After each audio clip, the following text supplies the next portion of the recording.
we go. Hit the recording button. This is the February Groundhog Did Not See His Shadow early spring edition of Builder Town Hall. And we are so glad that you are here.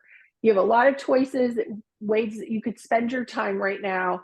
And while we're glad for all of you that are listening on the recording, you know, we've got a huge list of folks that listen that way.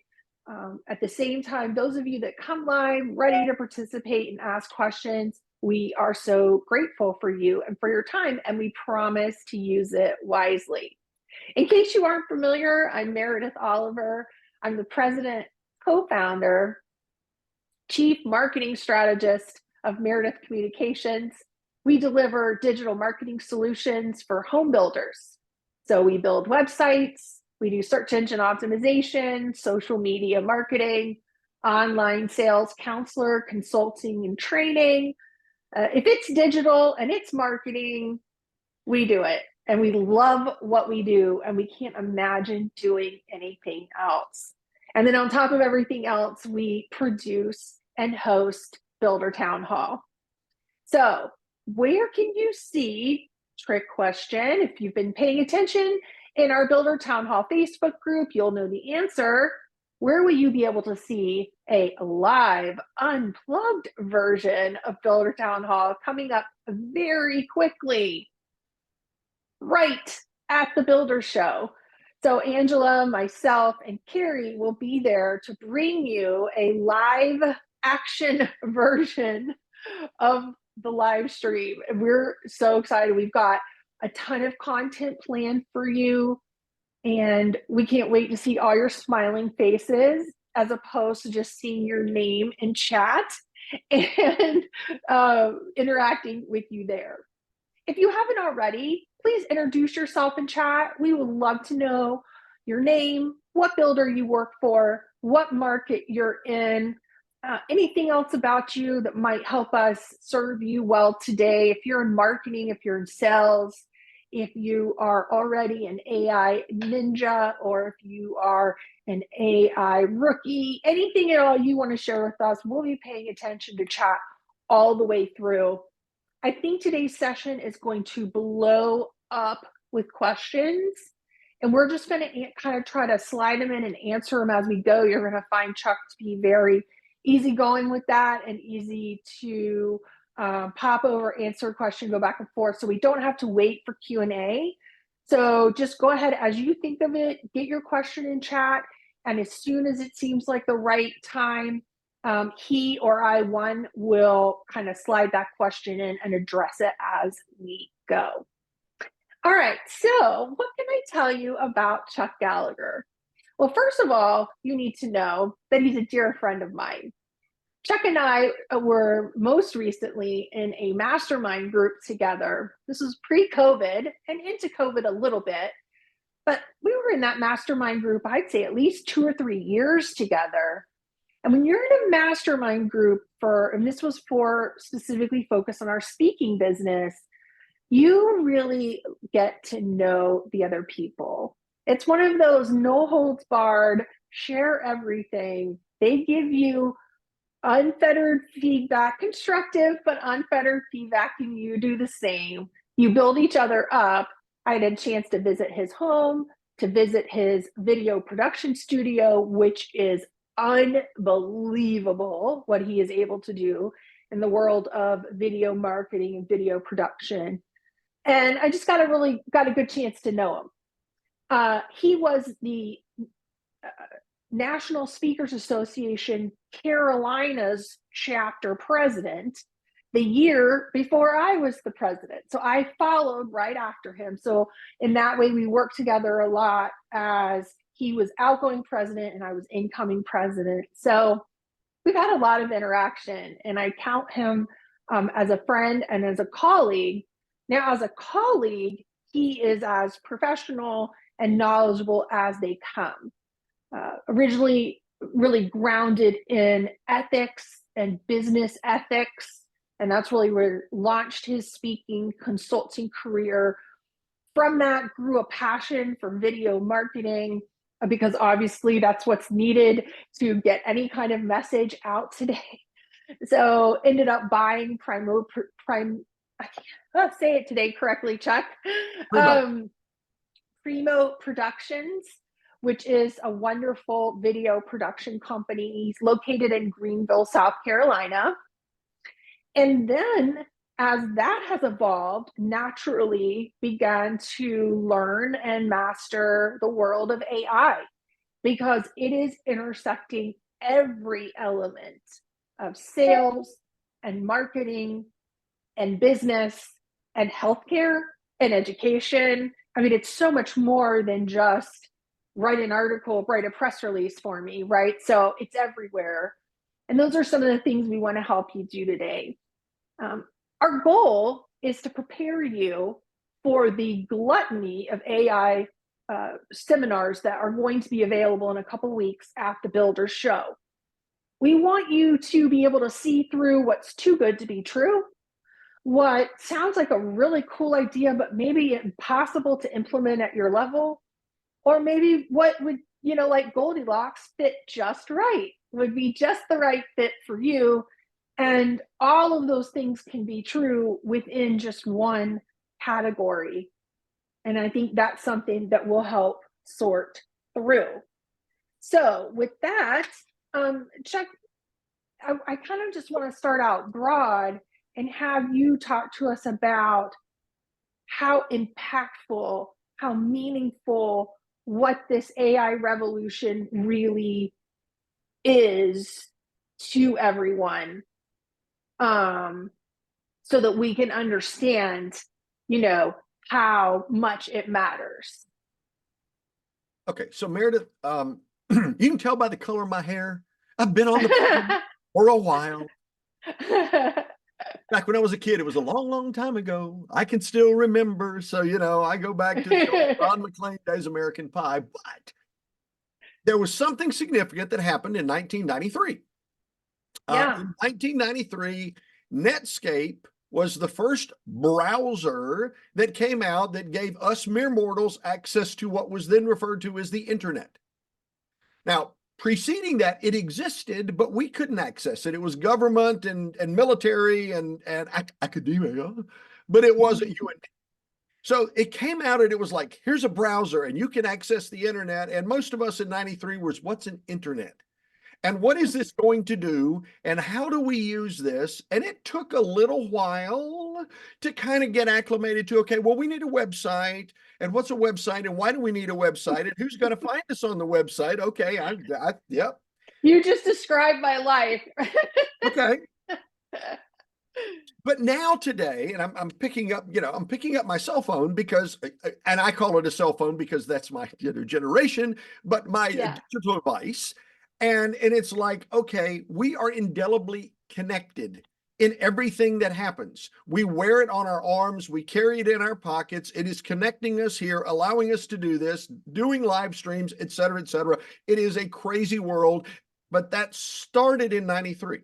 Okay, so October 30, 2022, OpenAI said, we're introducing to the world, to us mere mortals, ChatGPT. And we were like, what?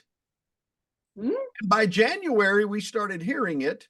And a year later, like November 30, 2023, holy crap, the floodgates have opened. AI is everywhere.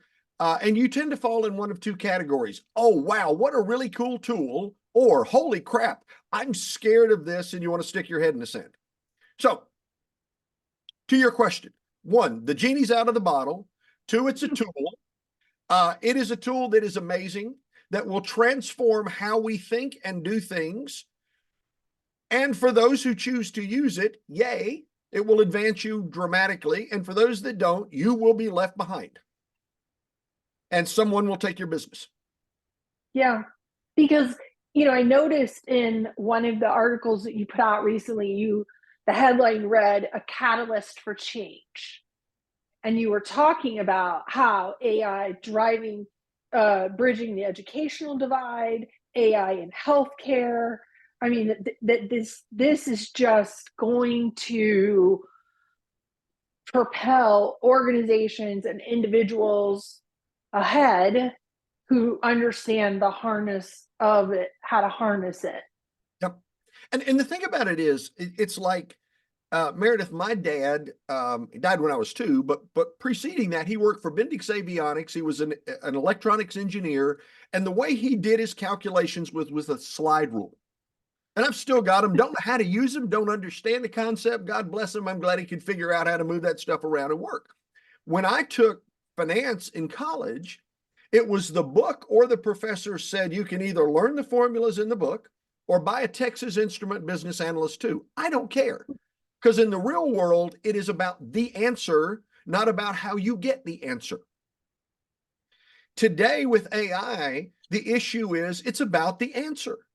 How you get it doesn't make any difference. And I'll give you a quick, simple example, not relevant maybe to home builders, but I had a video that the president of NSA, Meredith Elliott Powell, had recorded, and it needed to be 50 minutes long. 50 minutes on the dot. She came into the studio, recorded it. It was 45 minutes and 24 seconds. Now, we didn't know that because she had some mistakes and so forth. So, we looked and said, oh, surely we've got 50 minutes. We didn't. And it's like, holy crap, how do we get it to 50 minutes and she's gone somewhere? And it was like, let's just slow it down. Well, by how much? That was the question. So I went to Google. How much do I need to slow down a 45-minute and 24-second video to get it to 50 minutes? And it gave me all these algebraic equations. And I'm like, look at me. Do I look like somebody that knows algebra? No. No. So I went to ChatGPT and said, I've got a video that's 45 minutes and 24 seconds. How much do I need to slow it down by in order to make it 50 minutes? And it went and did all this algebra. And then it came out and said 90.24. That's the percentage. And I was like, well, holy crap. So I went to the in the studio and I said, why don't you try 90.24? He said, how did you get that? I said, but didn't you take math in college? I didn't say I got it with AI. Why? Heck with that. No, shoot. It just solved the problem. That was it solved it in 10 seconds, where otherwise it would have taken me a long time, or trial and error. Why not use the tool? So today, however you want to structure this, but we can play with, how would you use the tools and what's the application? Yeah. First thing I want to do is blow through a couple of objections so that we can, once we get to using the tool, those of you that are sitting there with either figuratively your arms crossed or literally your arms crossed, can open your arms when we show you how to actually make it work. So let's blow through a couple of common objections. How about, I get this one all the time. Is this plagiarized material? Is if I ask ChatGPT to write me something, is this plagiarized from somewhere else? Okay, so let me answer the question 2 ways. Okay, way number 1, if you went to write an article today or copy of some sort, you're probably going to either go to the library, old dude, or you're going to go to Google and you're going to research, and you're going to find material that's out there, and you're going to see what they say, and then you're going to, with the 8 inches between your ears, rewrite that. Okay, so that's what AI does. It searches everywhere, and then it rewrites it. Now, is that plagiarized? Well, if you follow a process, I put the content that it writes into Grammarly, I check it for grammar, and I check it for plagiarism, because I don't want to put out plagiarized content. So AI can check itself to make sure that it is not plagiarizing someone else's work. And we will show you and demonstrate that step here in a minute. Those are the 2 steps that I use exactly, and that our team here at Meredith Communications uses to create content for our builders. Must use those 2 steps. That's required. Don't send me something without doing those things. Okay. How about it's going to be, and this one, I think it's going to be easier to demonstrate in depth, but just give me a 30,000 foot answer. It's going to be generic. It's going to sound like a computer wrote it. It doesn't sound like a person. I'm not going to get, something of value. Okay, so 30,000 foot view. Yeah. Number one, in ChatGPT, I'll show you the instructions, but you can give it instructions to tell it, I want it Yes. to sound human written. Yes. You can tell it how you want it to work. But let me say this, and I hate it to say it, but it's true. What are the things that typically capture people's attention? 5 steps to this, 7 things you need to know about blah, blah, blah. And when you read those in the media, in the digital world, most of them are pretty generic. So let me They be are. really candid with you. It is not about the quality of what you write. If you're an academic, it's about quality. If you are looking to gain market share, it's about the quantity that you write. And you're looking to write it in a way that is going to be dumbed down enough that the average person can read it and say, huh, that makes sense. I need to call her. Yeah. Yeah. For us, the way that we look at it, if we're producing what we call SEO articles for a builder's blog, that the goal of the blog is to add text-based content on a regular, feed the machine, feed the algorithm. Feed the beast. We feed the beast while we run it through the plagiarism check, while we do the write like a human. We even will put in a brand voice off the brand guide if the builder has identified a brand voice. But besides that, we're not overly worried about winning a Pulitzer Prize for this SEO article. Right. If it's a little surface level, that's fine. Now, if we're going to write a marketing piece that's entered into an awards competition for a $2 million to be built high-rise condo in the sky, that's got to have like really very elegant, specific, incredible, then you've got to train it to go that way. Right. And the more surface generic isn't going to cut it in that case. But that is just one small example out of hundreds of ways that you could use it. Yep. 100%. Meredith, I wrote a book. It's in edit right now. And the first chapter I sent to a series of editors. I wanted to find somebody that could capture my voice. Okay. And it's not a business book. It's more emotionally driven. Okay. So settled on an editor. She edited the first chapter. And then I went to ChatGPT. I just copied and pasted, but I put in the first chapter. And here's the instructions. I want you to rewrite this chapter. Do not change any quotes. Do not change any locations. Do not change any times. But outside of that, I want you to write it in the style of the author of The Kite Runner. Now, that person, New York Times bestseller, is known for his emotional writing style.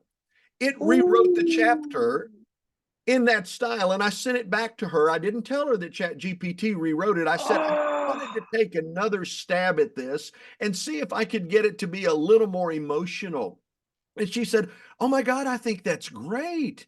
She said, it felt pushed a little bit, but yeah, I think that's so much better. And it's like, that's cool. It's my work. That's cool. Yes, but it is your work. Written more emotionally so that the reader connects with it, which is what the purpose is. Yeah. So last thing before we let you get off and running on showing us some cool stuff, on this idea of tone, because Grammarly has been such an important tool for me to use in paired with ChatGPT. Grammarly, and I just now put the link in chat for everyone. It has this. I have a blog post where it gives you a list of 10 tones. So if you feel like you're saying conversational over and over and over again, but that's not really quite the right words you're striving for, assertive, incurious, encouraging, surprised, cooperative. So Grammarly has what's called a tone director, and it'll tell you what the piece that you've just written, it'll tell you what tone you're striking, but you can also get a list of what all their tones are. And I find that list to be a really good jumping off place to give the chat GPT instructions more specific than conversational, witty, whatever. Right. So I like that. All right. So why don't you, and I believe you've got control where you can share a screen. Sure. Why don't you jump in and show us a couple of examples of how you've been using this, and we'll get to, let people see it in action. Okay. So first thing let's do, we could spend a lot of time with this. This is a fire hose, so go with the fire hose for a moment. I'm starting with Yes. an AI called Perplexity. I am not starting with ChatGPT. The only reason I want to show you Perplexity, it's less known, is Perplexity is current, as in up to date. ChatGPT, the original version 3.5 was good through 2021. If you pay for the paid version, GPT-4, that will carry you now through today, so it says, but Perplexity is current. The difference is Perplexity will give you citations. So let me play with this for just a second, considering the group we have. Mm-hmm.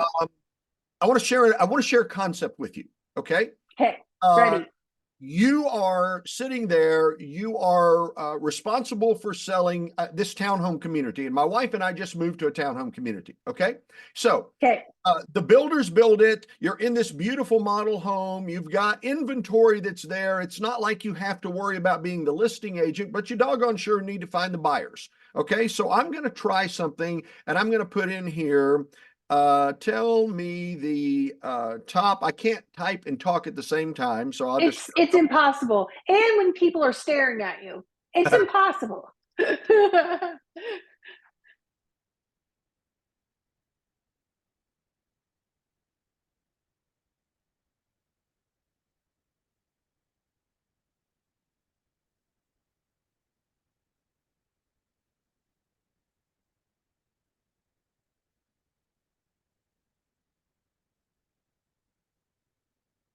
Okay. Now I misspelled Perfect. things. Doesn't make any difference. Okay. Okay. What I'm asking it to do is I'm asking it to come in and it is not functioning. Gee, that is always great. Okay, so that's always let me live make sure, demos. yeah, the top 25.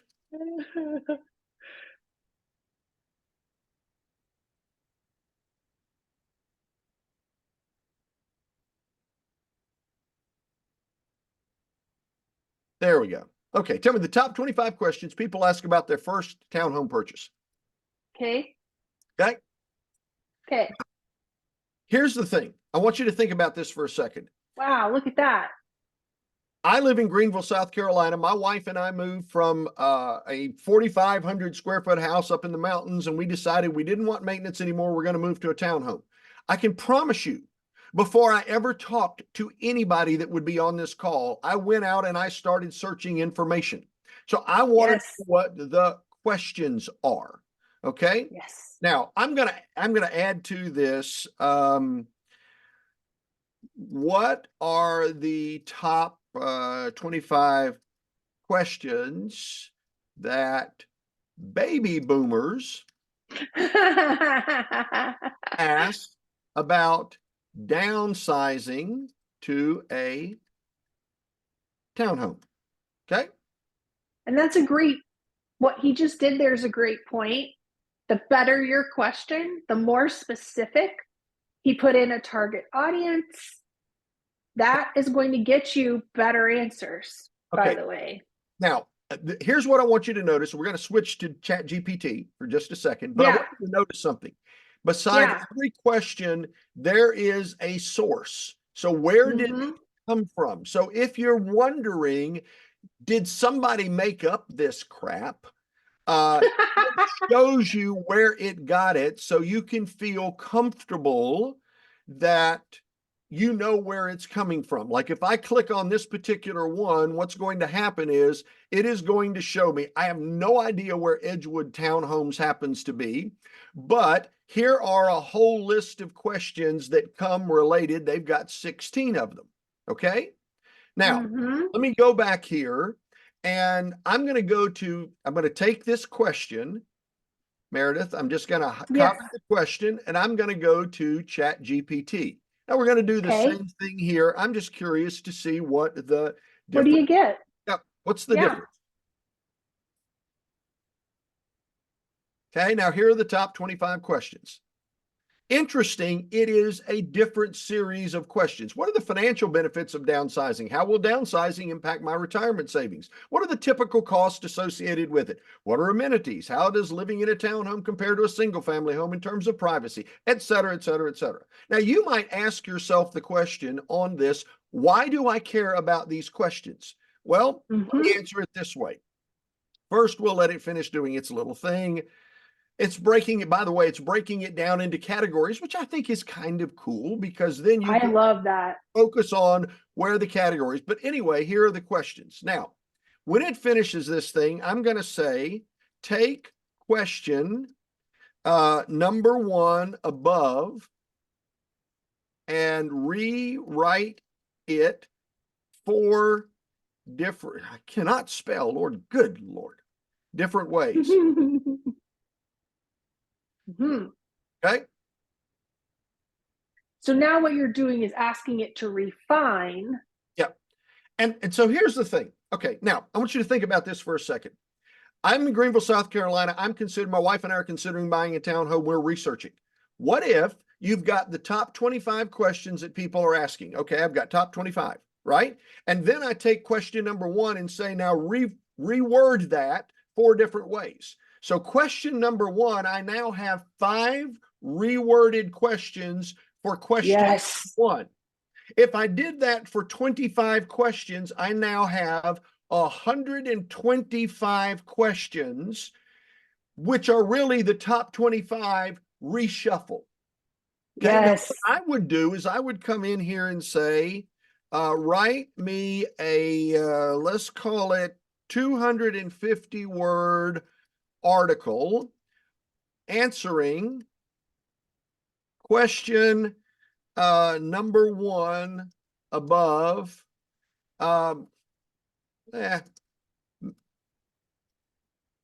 Make it professional but fun, and the outcome will become a YouTube video. YouTube video. Yes. In the journey of life, there comes a moment when less becomes more. For many, this revelation hits as we consider the golden years of retirement. You see, downsizing to a townhome isn't just about reducing square footage. It's about amplifying your financial freedom and lifestyle quality. So let's dive into the financial advantages that make this move not just smart, but also exciting. Hey, first, downsizing a townhome can significantly reduce your living expenses. Imagine, and I could sit there and go on. Why do I have to think really hard? It wrote me a script. The script will take me to about a 2.5 to 3 minute video. I'm going to record the video with my freaking iPhone. Boop, there it is. I've captured me doing the video. And now think about it. I'm going to take this and I'm going to create now 125 videos. Now, let me just say this to be crystal clear, because that sounds daunting. That will take you a half day. Somebody just gave you the wow emoji. Like, oh. Let it write it for you. Use your, moreover, the sale of a larger home can free up equity that's been tied up for years. I mean, the financial windfall can bolster your retirement savings, fund your travel adventures, or even allow you to invest in experiences you've only dreamed of. It's about turning your brick and mortar into memories and moments. I mean, if you're the person that is answering these questions, let me pick on Meredith for a second. Meredith conceptually is in the market. She's in the Raleigh market, and she has just done 125 videos on the original question, which is, what are the top 25 questions that baby boomers ask about downsizing to a townhome?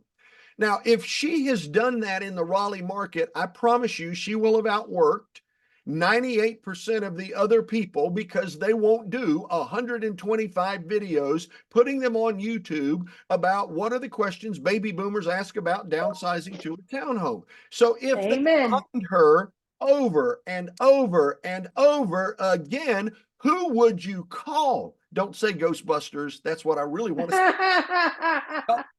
Ghostbusters. Okay, anyway, sorry, now I've got that in my head. Earworm. Yeah.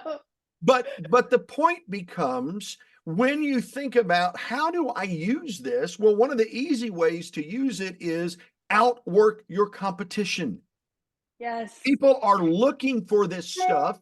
Answer their questions. Don't wait Yes. for them to call you because the builders put up a website, and that's great. Nothing wrong with that, but you're the face of it. If you are the person they see, guess what? They call you. And if you could improve the probability that you get calls 15 to 20% more because you're the face, you sell more. Now, okay, so let me stop with that for just a second. I'm still gonna play in Chat GPT, but notice over here, I have pulled up this particular townhome. I don't know Mhm. jack about this. Okay, let me just don't know Hey, anything about it. yeah, Cindy, Yep, one of our most loyal Builder Town Hall members, yep, is works with that company and great, is yes, she's very excited for you to use that as a example. great. DRB Homes. That's right, baby. Yeah. Cindy, remind me what your title is. Put it in chat. I think it's brand extraordinaire guru ninja master, but Okay. that might not be right. Okay, now I want to do something here for just a second, okay? Because Okay. I just did a search, and this is what I got. So I'm going to take this. I'm taking the link. Notice I'm taking the link and I'm putting it here. Write me a great description of this home, and I'm putting the link in. Okay? I am not Yep. doing anything other than putting the link. Now, I want you to look. This is the description. Tis, which should be this, but tis beautiful end home, offers a main level entertaining with beautiful vaulted ceilings, forced floor owner's suite with a generous walk-in closet, etc. 3.5 lines with a misspelling. No disrespect. Don't shoot the messenger. Okay. I want something that's more compelling. So I put it in. Chat GPT has read the link. I didn't have to type anything.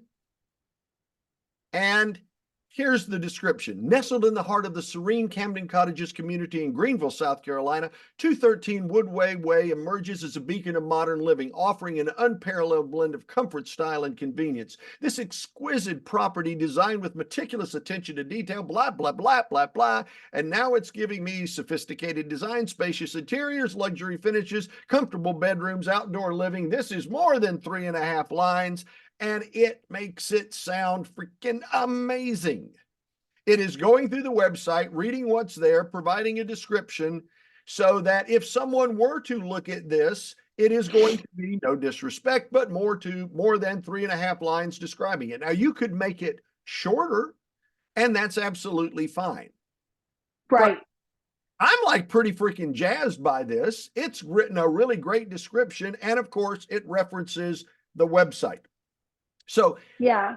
how would I use this?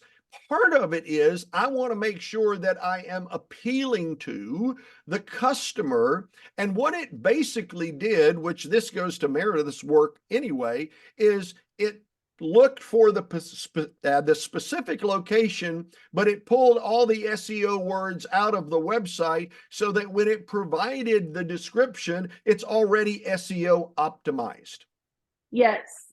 Okay. Yes. So Now, I'll throw in another tool that people can check out. There is it's called SalesWise, saleswise.ai. And it's an AI tool for real estate agents. So it's geared more towards general real estate agents. But within it, I use it, I subscribe to it. There is a listing description generator where you enter bedroom, bath, square footage, features, listing type, property type, any other additional details, hit start, and it'll use all that to also write a description for you. I think what SalesWise would do would probably write you something more along the lines of an MLS description that maybe you could put into MLS. Whereas this description is more of a marketing description for your website. But it's just another tool, and I use a paid version of this. And there's other general real estate agent tools in here. So those of you that are on the sales side, some of this might really be interesting to you. But for me, for the low price of the subscription, the listings generator was just as, was worth every penny. So that's another tool you could throw in the toolbox. Meredith, I want to switch now. By the way, every time I do something in Chat GPT, I start a new chat, because one of the things to learn in Chat GPT is it's going off of a conversation. So if I'm talking about, aerospace up here, and then I go down and completely switch gears, it doesn't know that my mind has changed. So I've got a new chat, but I want you to just look at this for a second. Very quickly, I pulled up this was January the 16th, 2024. Here is an article: empty nest baby boomers own the largest share of big homes. And it's talking about why and so forth and so on. Okay.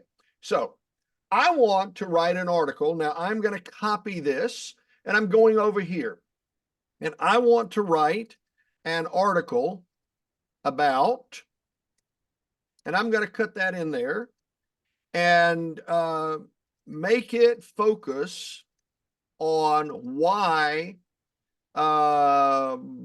we should help. I'll get it right here in a minute. Can't type. Boomers consider now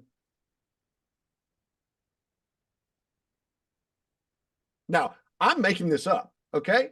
So what I'm doing, here's an article, and and let's see, make the article, the new article, because we're writing a new article, 600 words or more.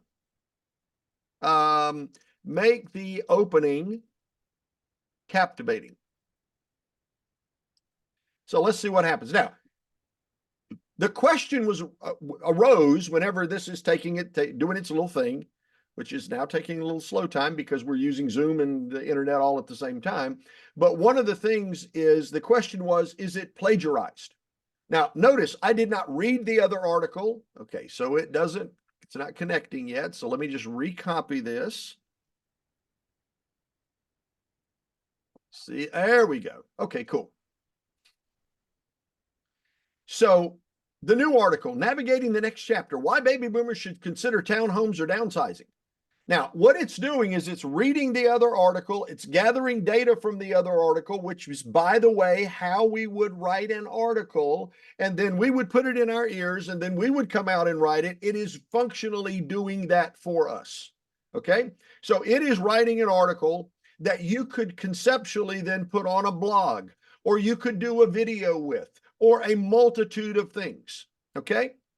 So I'm going to let it finish its process. Articles being written, and we're going to then go to, now I want to check it for plagiarism, etc. So let's let it do its thing. By the way, think about the speed at which this is happening. I found the article, I pasted it here. I said, now write me a new article. Okay. So it's written the new article, and we're getting close. And by the way, I have told it I want it always to give me a citation. Okay, because I like referencing where it came from. Okay, now I'm going to copy Oh, I that. like that idea. I haven't done that. I'm going into Grammarly. We've got a new article. There we go. Let me just, I personally kind of like to see, does it look like it's formatted correctly? Pretty close. I'll give that a little space. I'll give this a little space. We're in Grammarly. It has 17 suggestions. Now I'm going through, I generally will accept most of them. I kind of know what I'm looking for. In some cases, it doesn't like the way the sentence is written. It will rewrite it for clarity. It's much better at that than I am. It hates the word this. I don't understand why it does, but I don't really care. We're going to move forward fairly quickly. Chuck, I've learned that I use 0 commas from Grammarly. And I've also learned about passive voice. And Yes. it is very important to get your writing out of passive voice. That's a big no-no that kind of tips it off right away. This is not professional. Yep. So between getting your commas cleaned up, typos cleaned up, and getting it out of passive voice, boom, you're with Grammarly, you're good. Okay, now I went through that and now we're going down. You see it on the screen, bottom right, check it for plagiarism. Yep. Notice we took an article that came out on the 16th. Right here. Put it in. Okay. Australian increases superannuation fund rate. I, honest to God, don't think to a more comfortable and financially secure retirement is going to cause me a problem. So I'm going to dismiss that. And therefore, now my article is 100% original. It is not plagiarized. And in my case, I'm giving the URL where the original source came from, because what that does, Meredith, is it gives me a backlink to that. So when I post it on my blog, the more backlinks I have, the greater my ranking is. Now, show them where it tells you the tone of this article. So all over here to the right, I guess you can see this. It's a great job, but I set the tone as part of my style guide. So I went in. Okay. This is already set for me. By the way, just a quick side note, I had somebody reach out and they said, we need an article for this national magazine, and the person was supposed to do it, didn't, and we're pushing a deadline. Could you have us one in 3 days or so? What do you need it on? I need it on X. I went to Chat GPT, I said, and to Perplexity, and said, what articles have been written on the following subject, blah, blah, blah, blah, blah, blah, blah. It came up. Here were 4 on the subject. I said, great. I copied all 4 of them into Chat GPT. I said, now write me a new article summarizing the 4 articles into one brand new article. It did. It finished it. I checked it for plagiarism. We were good. I waited 2 days to send it to them, but I had it done in 15 minutes. I just didn't want them to know I could do it that fast. Okay. Okay. So while you take a breath, I want to also show them not only how they can use it to write full pieces of something, but for people that are just kind of wanting to stick your toe in the water here and get familiar, my tip to you is to use this, start out with it as a brainstorming tool. If you're concerned about it not sounding like you, or you're not sure how to write these prompts to get these articles the way you want them, then let's just start brainstorming. So for example, our content writing team that produces blogs for builder websites, I have told our team I never ever want to see the word spacious ever again, because it is overused and I can't take it. So I've been training them on how to use this tool to brainstorm, give me 25, give me 10, whatever the number is, words that would describe a real estate listing as spacious without using the word spacious, like synonyms to spacious. And so you could put that in there and bam, the next thing you know, you've got grand, airy, breathtaking. And some of them don't apply, you couldn't use, but quite a few of them you can use. Let's say your call to action on your website is getting really stale. If you say, click here for this one more time, or if you're tired of saying, request a tour, and you want a different way to say that, you put in the prompt, give me 25 call to actions for a social media post about blah, blah, blah, or 25 call to actions for a home builder website that would entice people to look at our community's floor plans, to click into another page, yada, yada. Like, you can give it these instructions and it will do brainstorming for you, and all of a sudden send you on a new, fresh path that gives you some life. Those of you that are in marketing that do this a lot, in sales, if you feel like your conversations are getting stale, you could use these same brainstorming techniques to come up with different scripts and phrases to refresh your conversations and give them some life.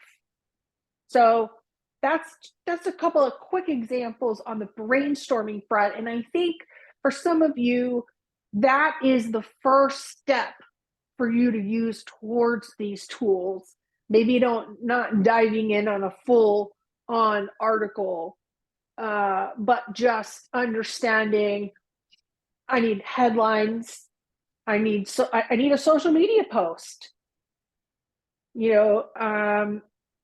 so those are ways that you can use it to help spark your brain if you want to do your own writing because you value that. Maybe that's your profession, and we're not here to say that any of you that are professional writers are less than this tool. We value you and what you bring to the table, but we also know that our brains get stale and they need a jump start. While you were doing that, I came up here and I said, brainstorm effective ways to raise visibility in my area to raise awareness about why folks should connect with our residential real estate communities. Give me 25 ideas. And it's working through that process, which is kind of fun to watch. What does it do? Yeah. What are the suggestions and so forth. But let me switch gears for just a second, just to illustrate a couple of things. This is a little bit weird. This is a speech synthesis program. Okay. Now, I decided I wanted to, people get freaked about this stuff, but I decided I wanted to synthesize my voice. Okay. Okay. Because I just wanted to see what would happen. So I read a couple of chapters from my book and I put it into this thing called 11 Labs. And then I read a couple of chapters and put it in there. And I did it 3 or 4 times. I'm going to come back over here to ChatGPT. And Meredith, what is your website? MeredithCommunications.com.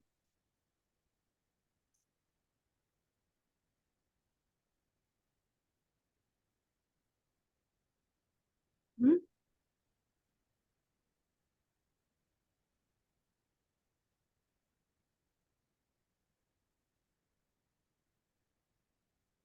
IP. I know, right?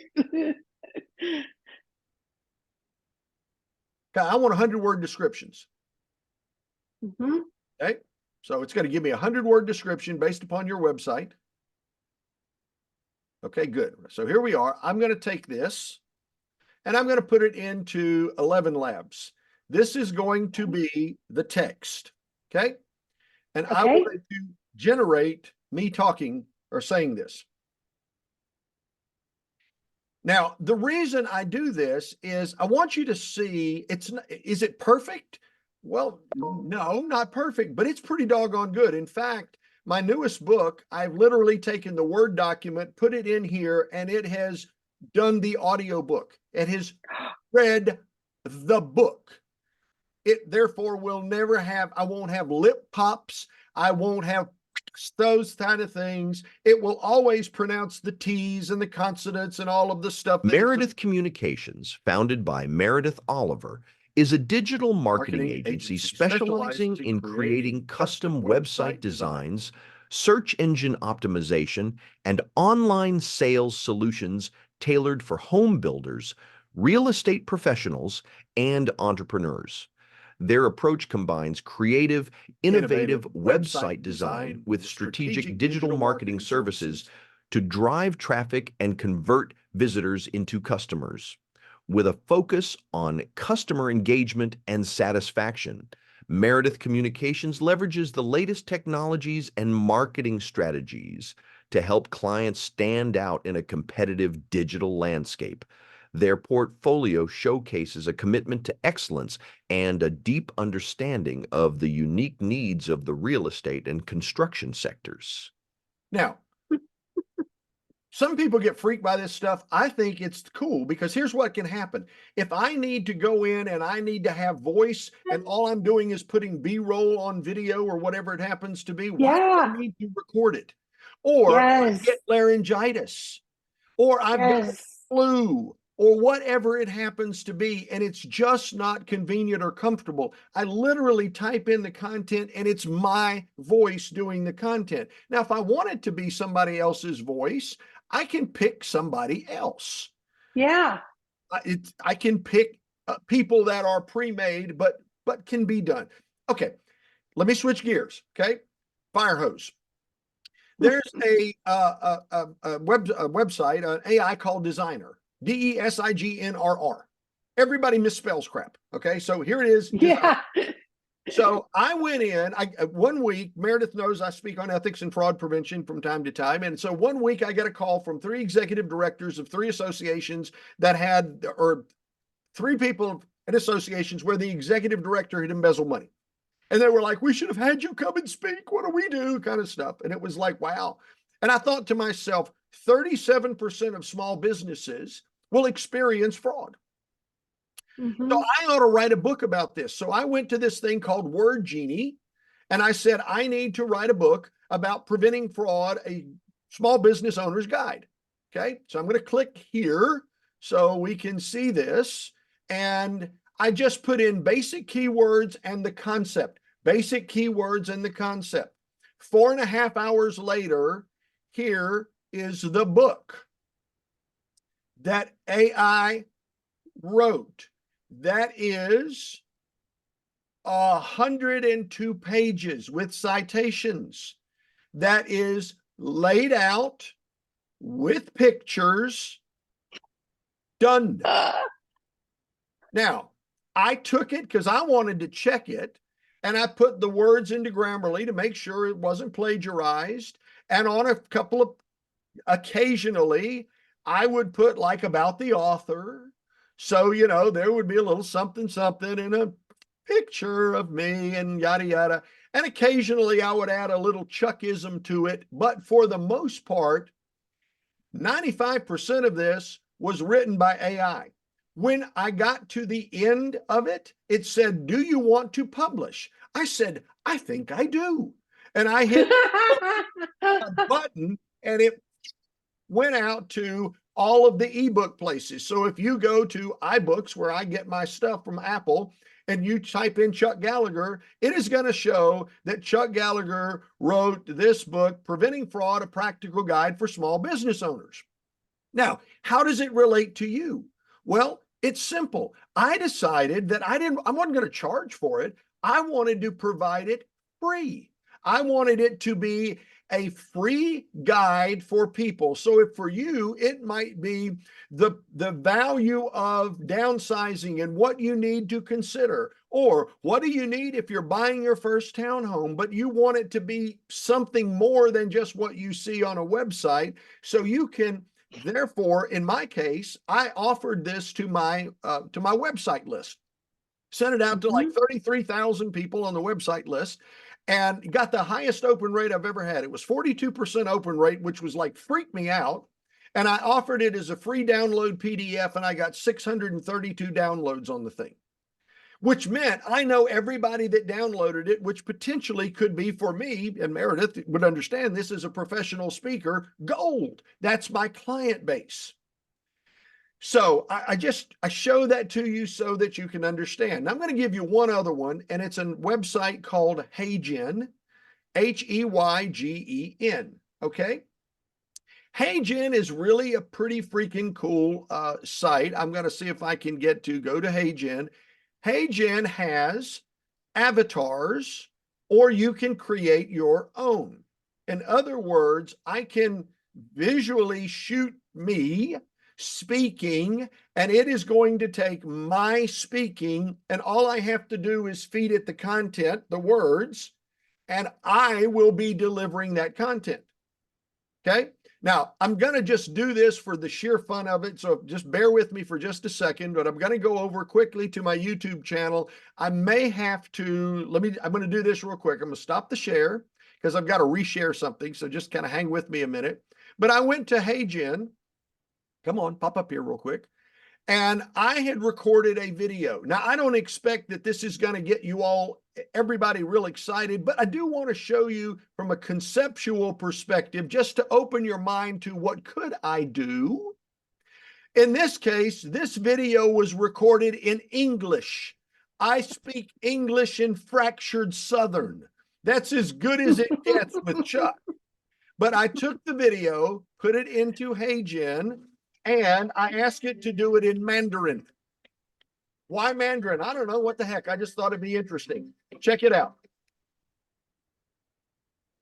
作为一名专业演讲者，有效传达信息至关重要。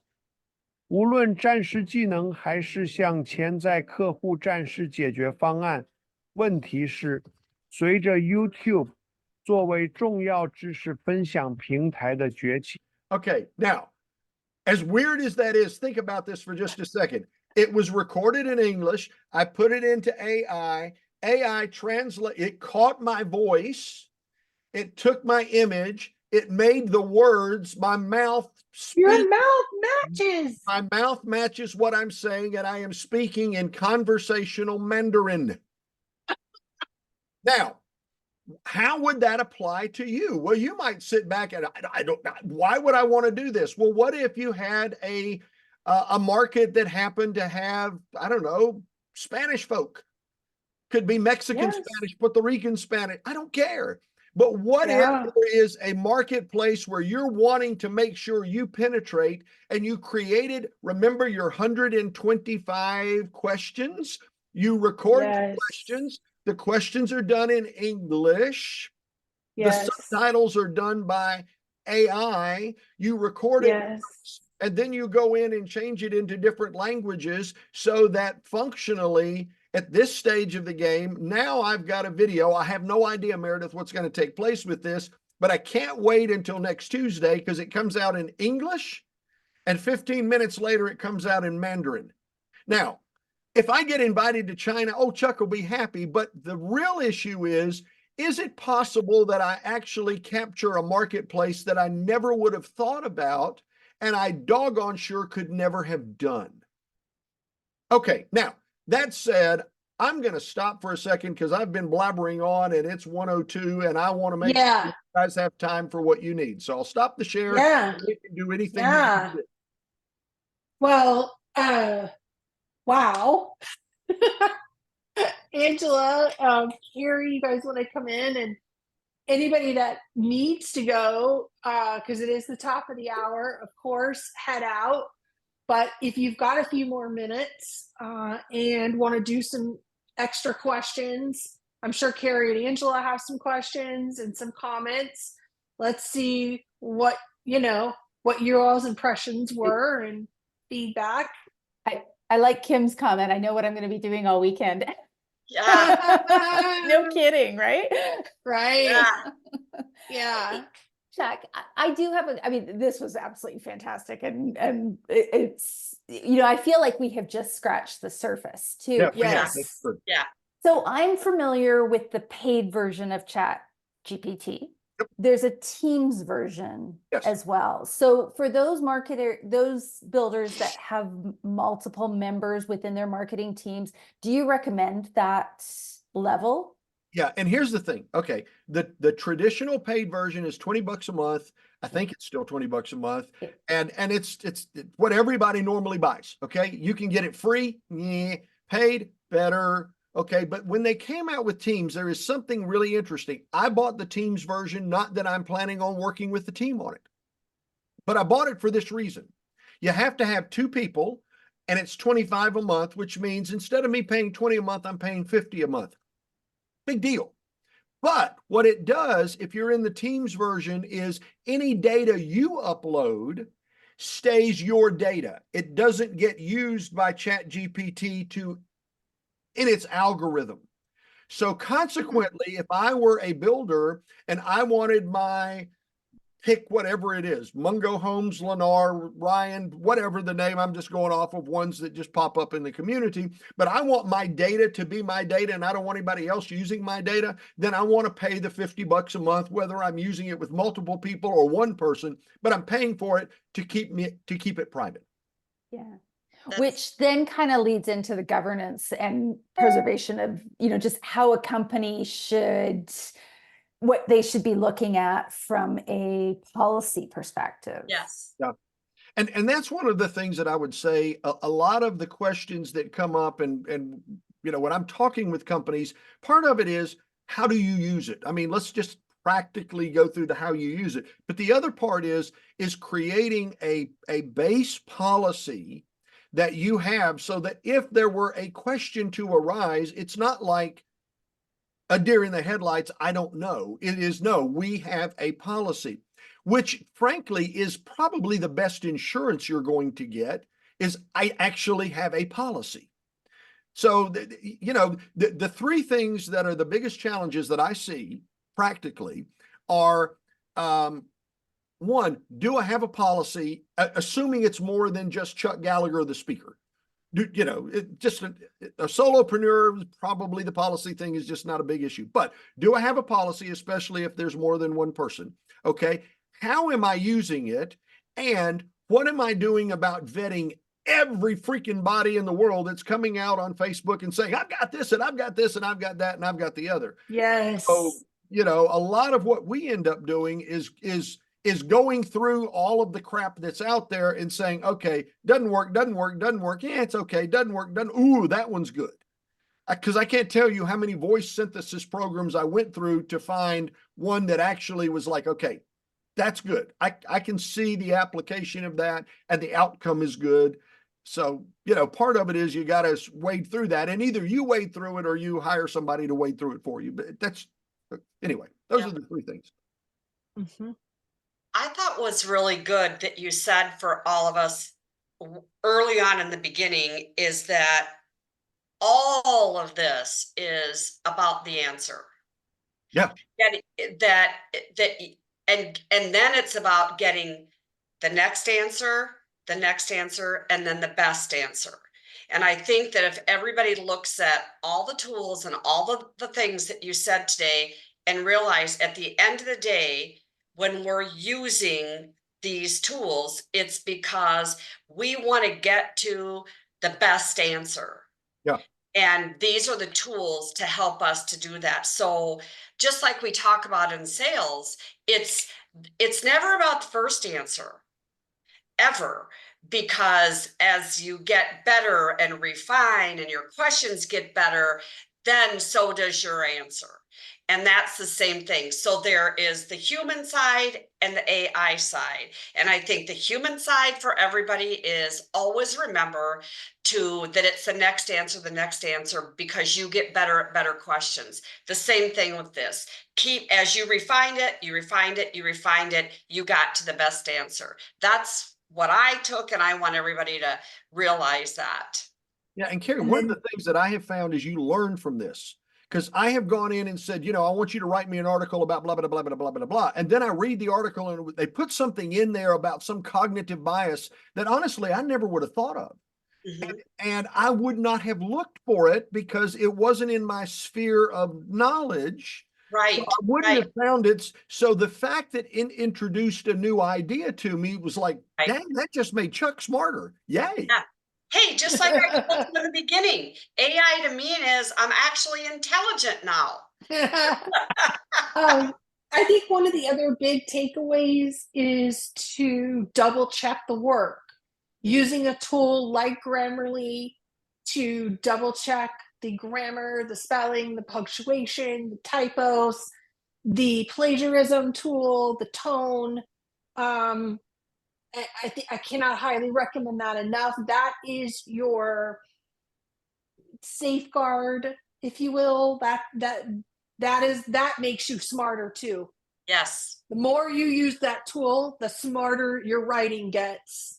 One of the questions was, how do you tell it to do stuff? So I just want you to, I've shared the screen real quick. Note on the left side of the screen, Chuck Gallagher, when I click on it, there's a segment there that says custom instructions. The custom instructions. What would you like ChatGPT to know about you to provide better responses? So this is about Chuck. And then how would you like ChatGPT to respond? So I've got certain rules. Never use, I hope this message finds you well, or some similar cheesy opening when you're writing sales copy. Don't start the article or blog with content like, in an era where artificial intelligence is not just, I hate that crap. Follow my brand guidelines, maintain a high level of organization, suggest solutions I didn't think about, be proactive, anticipate my needs. Treat me as a subject matter, ensure precision, cite sources whenever possible, and include URLs if possible. Format extended responses using headings and subheadings. Don't waste time telling me you're an AI. Offer innovative, potentially overlooked solutions, et cetera, et cetera. I'm just telling it this is what I want you to do, and it evolves over time. So where did you do that, Chuck, while we're running out of time, to get it to know you personally, to give you better answers? Yep. Is that, how do people get to that? Well, okay. So once you buy, let me go back really quick. Go back here. So Meredith, you'd put, don't use spacious. Yes, yes. Because I've already figured out that I want to have somewhere to say, I'm just checking in on your follow. Yes. Because I want to kill people when they say, hi, I'm just checking in. No, you're not. Checking in. Okay. But I want to know how you get there. Okay, so this is the dashboard. I just go Chuck Gallagher up to custom instructions and write the instructions in. Now, here's what I'm going to do really quick. I'm going to copy this.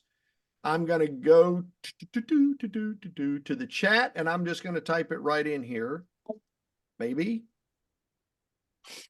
Nope. Won't let me do it. It's too long. Sorry. I'll send that to Meredith. And then if you want to email it out to the group or figure a way to provide that, not that you need to follow my instructions, but at least it's a starting point for the kinds of instructions you want. Okay? And Chuck, this is a way of not having to put it in your prompt, correct? Like you've over time, you've built these out. So everybody can sort of those typical, the prompts that you're using over and over again, or the things that you're asking it to do over and over again, you can include that. You're training the AI to you. Yes.